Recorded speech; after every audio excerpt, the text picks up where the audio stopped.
Beyoncé, SCH, Taylor Swift, Orelsan et même Michel Polnareff, pourquoi voit-on autant d'artistes musicaux au cinéma en ce moment? Rien qu'en 2023, il y a eu près d'une dizaine de films-concerts et ce n'est pas prêt de s'arrêter. Alors, voir un concert en live et dans une salle de cinéma, on est d'accord, ce n'est pas la même chose. Mais les films présentent des avantages non négligeables pour les artistes comme pour le public. Côté artiste, c'est avant tout une nouvelle source de revenus à une époque où le streaming rapporte beaucoup moins que la vente de CD. C'est ce que nous a expliqué Bertrand Helliot, un professionnel de l'industrie musicale.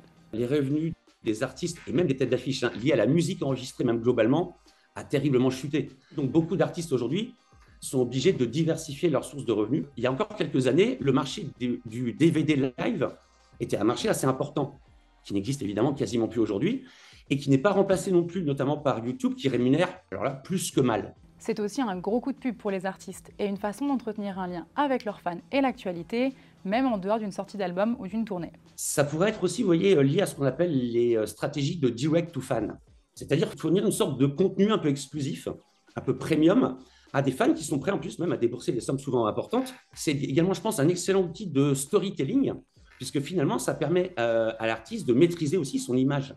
Mais pour le public, quel est l'intérêt de payer 20 € pour voir un concert sur un écran? Déjà, le prix. Les places de concert sont de plus en plus chères. Leur tarif a augmenté de 10% en moyenne par rapport à 2019, d'après le Centre national de la musique. Et pour les gros artistes dans les stades, ça monte même à 23% pour leurs meilleures places.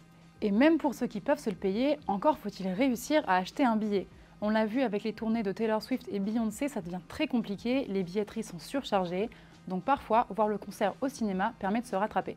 Et puis certains peuvent préférer le confort d'une salle de cinéma plutôt qu'être assis loin de la scène dans un immense stade où le son n'est pas toujours optimal.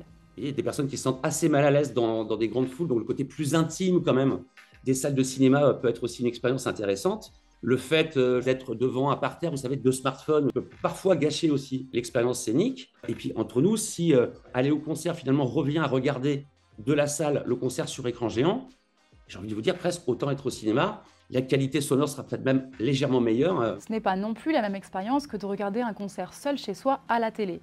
Les gens viennent souvent en groupe, déguisés, ils passent la séance à chanter et à danser. Ça devient un nouvel événement à part entière. En tout cas, la tendance des concerts au cinéma trouve doucement son public en France et semble partie pour durer, et elle pourrait même se décliner pour les festivals.